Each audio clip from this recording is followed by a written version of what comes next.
ፕሬዝዳንት ጊዜያዊ መምሕዳር ትግራይ ጀነራል ታደሰ ወረደ 500 ፍሉያት ኮማንዶን ስጉምቲ ከም ዘዳለወ ተሰሚዖም ምስ ሕወሓት ኣብ ምቅሓር ዝርከበ ጀነራል ታደሰ ወረደ ካብ መንግስታዊ ስልጣን ከባረም ዝወጠኖም 4 ላዕሎት ሓለፍቲ መንግስትን ኣባላት ሕወሓትን ዝምልከት ሓበሬታ ወፂሎም ወዲ ወረደ ኣብ ዝወስዶም ዘለው ስጉምታት ከፈጽምሉ ዝተኣማመነሎም 500 ፍሉያት ኮማንዶን ኣባላት ሰራዊትን ዝምልከት ሓበሬታ ሒዝናዮ ኣለና እዚ ከምዚሉና አልወ ድማ ሰራሕተኛታት ድምፂ ወያነ ትግራይ ኣብ ልዕሊ መንግስቲ ዓመፅ ጀሚሮም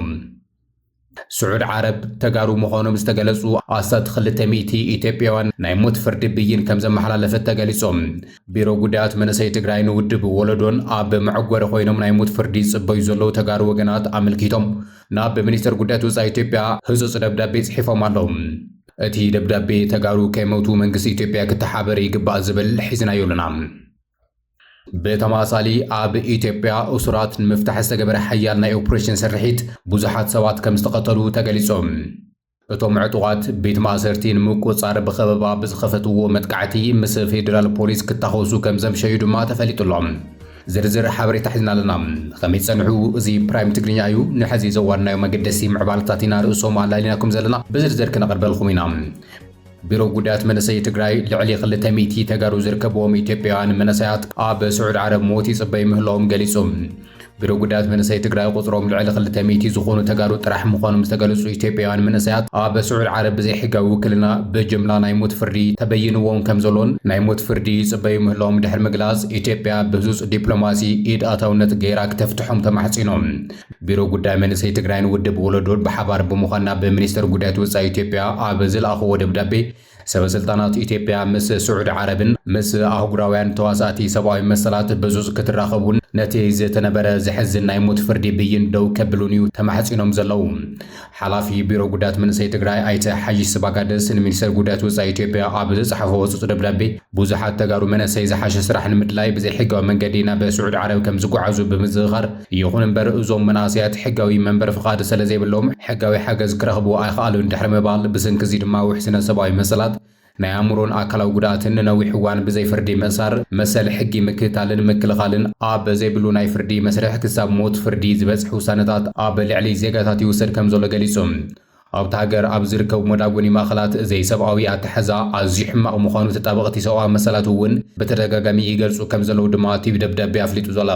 ካብ ልሙድ ወጻኢ ብዝኾነ ኣገባብ ኣብ ከባቢ ከመንጠጋ ዓሳሪ ዝርከብ ከሚስ ምሸት ዝበሃል ቤት ማእሰርቲ ልዕሊ 200 ዝኾኑ ተወለድቲ ትግራይ ዓፋርን ኦሮሞን ብጅምላ ናይ ሞት ፍርዲ ተፈሪድዎም መዓልቲ ሞቶም ይጽበዩ ከም ዘሎ ይሓቢሩ ዘላ ምትሕባር ክግበረሎም ይሓቲቱ እቲ ቢሮ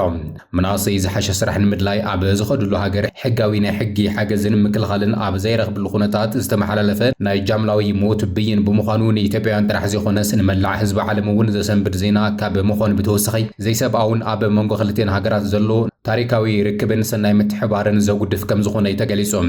ሚኒስትር ጉዳያት ወጻኢ ፌደሪ እዚ ናይ ጃምላ ሞት ፍርዲ ኣብ ኩሎም ኢትዮጵያውያን ናይ ስነ ኣእምሮ ጸቕጢ ዝፈጥርን ሃገራዊ ክብረት ዝትንክፍ ከም ዝኾነን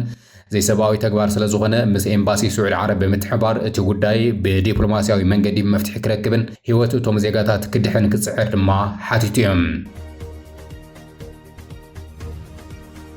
ኣብ ልዕሊ ኣባይቲ ክበጽሕ ዝነበረ ናይ ቦምብ መጥቃዕቲ ክመክን ተዋዲዱ ይሰርሕ ከም ዘሎ ዞባ ዶብ ምብራቅ ገሊጾም ኣብ ዞባ ዶብ ምብራቅ ትግራይ ዝተጣየሸ ጥሙር ኮሚቴ ጸጥታ ኣብ እዋናዊ ኩነታትን ምርጋጽ ጸጥታን ኣድሂቡ ሓበራዊ ገምጋም ከም ዘሳለጠ ተፈሊጡሎ ኣብቲ ገምጋም ህዝቢ ብምድንጋር ዘይተፈቐዱ ጸረ ህዝቢ ዝኾኑ ተግባራት ንምፍጻም ኣብ ልዕሊ ዝፈተኑ ኣካላት ዘይዳግም ሕጋዊ ስጉምቲ ከም ዝወስድውን ገሊጾም ዕንወት ህዝባዊ መሰረተ ልምዓት ስርቂ ዘረፋ ዕግርግር ፈጢሮም ተረባሕቲ ክኾኑ ዝደልዩ ኣካላት ብንጹር ተፈሊጦም እዮም ዝበለት ኮሚቴ ይኹን እምበር መረዳእታ ክሳብ ዝርከብ ዘሎ ኸይዲ ተጠናኺሩ ከም ዝቐጽል እዩ ተሓቢሩ ዘሎ ኣካቢ እቲ ኮሚቴ ዝኾነ ዋና ማሕዳሪ ዞባ ዶብ ምብራቅ ትግራይ ዝኾነ ኣይተ ከላል ሓጋዚ ተጋሩ ነንርእስና ከይንስማዕማዕ ብተላእኽቲ ኣቢልኻ ብርክ ዝበለ ገንዘብ ተላኢኹ ንዓብን ዕግርግርን ክፍጠርን ብኡ ኣቢሉ ድማ ህዝብና ክሽበረን ክስኮንን ንምግባር ኣብ ዝንቀሳቐሱ ዘለዉ ኣካላት ጥቡቕ ክትትል ንምግባር እቲ ኮሚቴ ኣንፈት ሒዙ ይሰርሕ ከም ዘሎ እዩ ገሊጾም ዓመፅ ደቂ ኣንስትዮ ዘይሕጋዊ ክብርላ ተፈንጃሪ ሒዝኻ ኣብ መንበሪ ገዛ ጉድኣት ንምብጻሕ ብስውር ብጥይት ሰብ ምቕታል ተወዲብኻ ምሽፋት ዝኣመሰሉ ገበናት ከም ዘለውን እዚ ድማ እቲ ዘሎ ናይ ጸጥታ ዓቕሚ ተዋዲዱ ትኹረት ሂቡ ናብ ተግባር ክእቱ ሓበራዊ መረዳእ ከም ዝተፈጠረ ሓላፊ ዘፈር ጸጥታን ሰላምን እቲ ዞባ ዝኾነ ኣይተ ዘሚካኤል ተወልደ መድህን እዩ ሓቢሩ ዘሎ በቢ ከባቢኡ ዘለዉ ገበነኛታት ብቑዕ ዝኾነ ናይ መረዳእታ ምጽፋፍ ስራሕቲ እናተሰርሐ ከም ዘሎ ድማ ገሊጹ እዩ ብመሰረት እዚ ድማ እቲ ገበነኛ ኣካል ሒዝኻ ግቡእ ፍርዲ ክረክብ ኣብ ምግባር ግዜ ዘይወሃቦ ምርጋጽ ልዕልነት ሕጊ ስለ ዝኾነ ኩሉ ኣካል ክሰርሐሉ ይግባእ ዝብል መልእኽቲ ከም ዘመሓላለፉ ድማ ካብ ኮሙኒኬሽን እቲ ዞባ ዝረኸብናዮ ሓበሬታ እዩ ኣመላኺቱ ዘሎ ጀነራል ታደሰ ወረደ 500 ፍሉያት ኮማንዶ ንስጉምቲ ክዳለው ከም ዝኣዘዘ ተሰሚዑ ጀነራል ታደሰ ወረደ ኣብዚ ቅንያት ምስ ሕወሓት ዝኣተወ ውጥጥ እናገደደ ኣብ ዝኸደሉ ዘሎ እዋን ከምቲ ኣይተ ጌታቸው ረዳ ቅድሚ 1 ዓመት ዝገብሮ ዝነበረ ካብ መንግስትነቱ ዘፈንግጡ ኣካላት ሕወሓት ካብ ሓላፍነቶም ይኣልዮም ከም ዘለው ድማ ተፈሊጡ እቲ ጀነራል ነዚ ስዒቡ ናቱ ትእዛዝ ጥራሕ ክፈጽሙ ዝኽእሉ ፍሉያት ኮማንዶ ኣዳልዩ ምህላው ዝምልከት ሓበሬታ ይወፅኡ ዘሎ ኣብ መንጎ ፕሬዝደንት ግዚያዊ ምምሕዳር ትግራይን ሕወሓትን ዘሎ ወጥሪ እናገደደ ኣብ ዝኸደሉ ዘሎ እዋን ፕሬዝደንት ግዚያዊ ምምሕዳር ትግራይ ሌተናል ጀነራል ታደሰ ወረደ ንዋና ኣካይዲ ስራሕ መራኸቢ ሓፋሽ ትግራይ ዝኾነ ኣባዲ ገብረስላሴ ሓዊሱ ካልኦት ኣባላት ሕወሓት ካብ ስልጣኖም ንምእላይ ከም ዝወጠነ ተገሊጹ ዘሎ ወዲ ወረደ ነቲ ቅድሚ ኣዋርሕ ብሕወሓት ኣቕራብነት ዓርሱ ዝሾሙ ኣባዲ ገብረስላሴ ካብ ሓላፍነቱ ከም ዝኣለዮ ዘመለኸት ደብዳቤ ኣብ ማሕበራዊ መራኸብታት ክዛወር ይቕንዩ ዘሎ እዚ ደብዳቤ እዚ ዝመጽእ ዘሎ ሕወሓት ሚድያታት ትግራይ ግዚያዊ ምምሕዳር ትግራይ ዝበሃል ከም ዝፈረሰን ድሕሪ ሕዚ ካብ ቤት ጽሕፈት እቲ ምምሕዳር ዝወሃብ መምርሒ ከይጽብጽባ መምርሒ ከም ዝተወሃበን ምስ ተፈለጠ እዩ ብተመሳሳሊ እውን ጀነራል ታደሰ ወረደ ንምክትሉ ዝኾነ ኣይተ ኣማኑኤል ኣሰፋ ከንቲባ ከተማ መቐለ ዶክተር ረዳእ በርሀ ሓዊሱ ኣብ ማሕዳሪ ዞባ ማእኸል ዝኾነ ሽሻይ ግርማይ ናይ እግድ ደብዳቤ ጽሒፉሎም ከም ዝነበረ እዩ ዝረኸብናዮ ሓበሬታ ኣመላኺቱ ዘሎ ይኹን እምበር እቲ እግድ ኣይተ ዓለም ገብረዋህድ ካልእ ምጉሃር ከይፈጥር ብምባል ናብቶም ሓለፍቲ ክበጽሕ ከም ዝኸልኸሎ እዩ ዝረኸብናዮ ሓበሬታ ወሲኹ ገሊጹ ዘሎ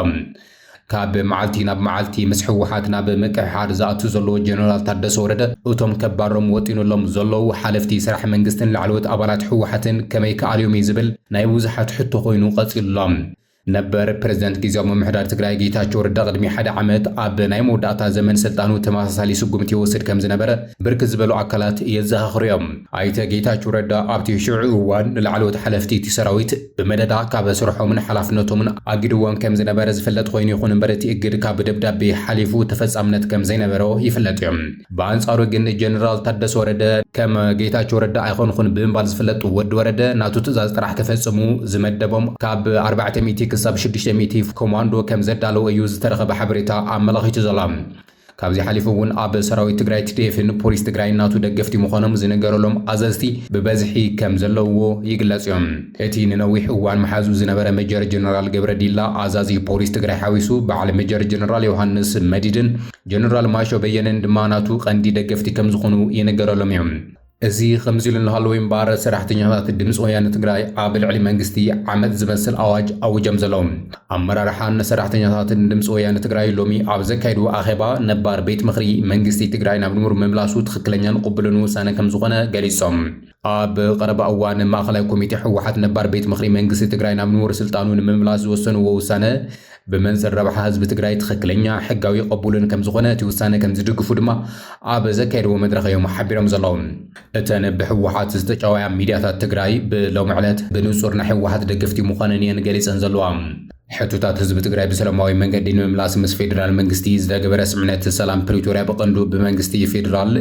ኣቐዲሙ ከም ዝፈረሰ ዝገለጹ ሰራሕተኛታት እቲ ሚድያ ብተወሳኺ እውን ኣብ ከቢድ ዓፀቦ ዝርከብ ህዝቢ ትግራይ ሰላሙን ፀጥቱን ክሕሎን ተሓታስነትን ግልጽነትን ክረጋገጽ ሰናይ ምምሕዳርን ግልጋሎት ፍትሕን ክረጋገጽ ብተወከልቱ ኣቢሉ ሓሳባቱን ደሌታቱን ከንጸባርቕ ክወስንን ከም ዝግባእ ድማ ገሊፆም እዮም ተመዛበልቲ ናብ መረበቶም ንኽምለሱ ግዛታዊ ሓድነት ትግራይ ናብ ቅድሚ ኩናት ዝነበሮ ንኽምለስን መሰል ዓርሲ ውሳነ ንምርጋጽ ቤት ምኽሪ መንግስቲ ትግራይ ናብ ንቡር ስልጣኑ ክምለስ ከም ዝግባእ ከም ዝወሰኑ እዩ ብሎም ዕለት ዓርሱ እቲ ሚድያ ዘውፅኦ ሓበሬታ ኣመላኺቱ ዘሎ ናይ ምድርዳር ዓቕምታት ሓፍ ከብልን ድሕነትን ሃልዋትን ህዝቢ ትግራይ ንምርጋጽ ቤት ምኽሪ መንግስቲ ትግራይ ምምላስ ከም ዝግባእ እዩ ዝገልጹ ዘለዉ እዚ ከምዚ ኢሉ እናሃለወ ድማ ጀነራል ታደሰ ወረደ ንኣባላት ካቢኔኡ ህዝቢ ትእዛዝ ኣውሪዱሎም ትማሊ ምስ ኣባላት ካቢኔ ኣኼባ ዘካየደ ወዲ ወረደ ናይ መንግስቲ ስራሕ ምድብ ንጎኒ ብምግዳፍ ኣብ ናይ ፓርቲ ኣኼባታት ዝጽመዱ ዝበሎም ላዕለዎት ሓለፍቲ ስጉምቲ ክጅምረሎም ከም ዝኾነ ተገሊጹሎም ፕሬዝደንት ጀነራል ታደሰ ወረደ ኣብቲ ናይ ትማሊ ኣኼባ ካቢኔ ብዛዕባ መሬት መዓድን ማይን ዝምልከቱ ጉዳያት ተዘራሪቡ ውሳነታት ከም ዘሕለፈ ዝተገለጸ ኮይኑ بتوسخ ون أخباتات بارتي أب مدبنيا سرح ساعات منجستي دو كبل كم زقبا زبل تزاز كم زورد يو تفلت أزلام أب إثيوبيا أسرات المفتاح بستجبر حيالنا أوبريشن سرحيت بوزحات سوات كم استقتلوا تجلسهم عتقات بيت ماسرتين مكو صار بخبابا بزخفة وحيال متكعتي مس بوليس فيدرال كم استخلصوا تفلت اللام تمال عربي 24 ميازي 10 شديشتن أب ساعات وقعتا استفدت أمالتي سرحيت شوعات سبات كموت مخنيات كم زخونة تجلسهم أب كل البين شانقول جموز زبا متكل وعنا كتما جلجل بلس زركب بيت ماسرتي سيروم نمتا وزفتن عتقات بزخفة ومتكعتي سبات كم قتلوا نبرتن توكلتي بايتو نايتي كوابي توكيسو بي بي سي أبسيبو لهم وتوم عطقات إن كتما جلجل بلس خبيبهم حيال متكعتي كم زخفتوا بمجلس قندي علامهم دما أبتا كتما نزركو بيت ماسرتين مكو صار من بارو يتحبيرهم أبال بيت مخري توكلت هزبي زخونة دكتور مبراتو عالمو كابتو مناب سلام كملسو تسمع معم زنبرو جن دما دحار بسلام عين ملسن كابزولو جنات كم زخونو يحبيرو زلام يخون برمس قالو تعطقات جلتاتو ون حبيرون كم زمسيو أتي استرخب حبريتها ملغيتو زلام حدا نباري نايتي كابي كم زغلصو توم عطقات من لوات تخصيص جمرو مس بوليس نايتي بيت ماسرتي خونن كلو دحيرم ون ببوليسن ملشان فيدرال بوليسن استخفتلو متكعتي جبر مرسي كم زهابو تجلسهم بتي استخفت متكعتي ابتي كابي سرحوم ناخدو زنبرو شوعات سرحتنيات بقيرا انسات كم استقتلو ون تجلسهم اتي بيت ماسرتن قيران اب تقراربي بوتا سلا زنبره توم سرحتنيات وقحتانا بسرح اب زفرو زنبره وان بهندبت أب ماخرتي تخصي كم زاتو نبرتي جليس أميم بتوزخي كابتو معطوات خلتة سبات قتلن كلو كاب ملشاون حدث كم استقتل أيو تجليس ظلام أتم معطوات نتي بيت ماسرتي سيروم آتيوم أسرات المفتاح زقبرو فتنا كم زي تعود دما أتي أبال بيت مخري حبير ظلام نايتي بيت ماسرتي بولايس مكيتوم نتي متقعتي كم زفشلو أيو جليس ظلام الزراربي ندادي سعنت حنتي عباي مركب سوماليا مثل سرحتنيات كم استجويت تجلسهم أب جماعة بحري سوماليا 10 سرحتنيات سعنت مركب ندادي بجويتي كم استجويت استفلالي سبع سلطنات جلسهم اتا هونر 25 استسميت مركب ربع مشت كاب جماعة بحري آسات 56 كيلومتر رحيقة أب زنبرت الأوان بشدشت عطقات كم استجويت يو سبع سلطنات النبي بي سي جلسهم ظلام أبتي قدم بجويا مراخب زفلت زنبرة كفال هنداوي وكيانوس كم زعانة تريو كاب قدمي 3 عامات حزو تفيو زيصن حقوان تخونه حزي مراخب قلفت عاسا نايزعنات مراخب داقماي علامة كخونا جميرا كم زلواي تجلسهم اتا ناب مقادشو تقوع زنبرت مركب ندادي مجويا دما أبتا كتما عبيس خفتا فتيرو كم زلوه تجلس لهم دحري مجمر خنات أمريكا إسرائيل مس إيران واجا ندادي أب مقادشو بسلسة عزف في وسخو كم زلز جلس خوينو اتا مركب دما أسات حسرت شمونت شح برمي ندادي زعينا كم زنبرتن أورسا كتما زوا بونتولاند استرخب يخون برنا بسوماليا كتاتو كم زي قالت بجويتك تجويا كم استرفتي تجلسهم بمسارات مربب حبريتا شيب أتلاس اتا مركب بعسرا لكاتيت كاب ودبر برا سوماليان تبقيسا خونات الدحري مجمرونا بجماعة بحري حبرات إماراتس عرب جزء عمري حكم زنبرس تجلس خوينو دحري جنا أبتقى مصاب هرمز كتزاور الدحري مسنح بغلة ميازيا ناب مقادشو جزء 8 سنيرا إذا أبزي حزي أوان أب تحتي جويتي تركب مخناز تجلسات مركب أبز أوان زي أب منقعسا زقف ففلن كتماتات حفلن باندرن دويلا كم زلاي جلس عليهم أب وشت أزنبروس 10 سرحتنيات 10 باكستاناوين 4 دما إندونيسياوين حد هنداوي حد دما سريلانكاوي كم زخونو دما تجلسهم كوراتن لومي زوارنا لكم قدستي معبالتات نزيومي مثل نيروم حبيركم ناس للصنعكم أزينا نمسكن شانالنا سبسكرايب نداقبركم كتكاتو لينا نعدمكم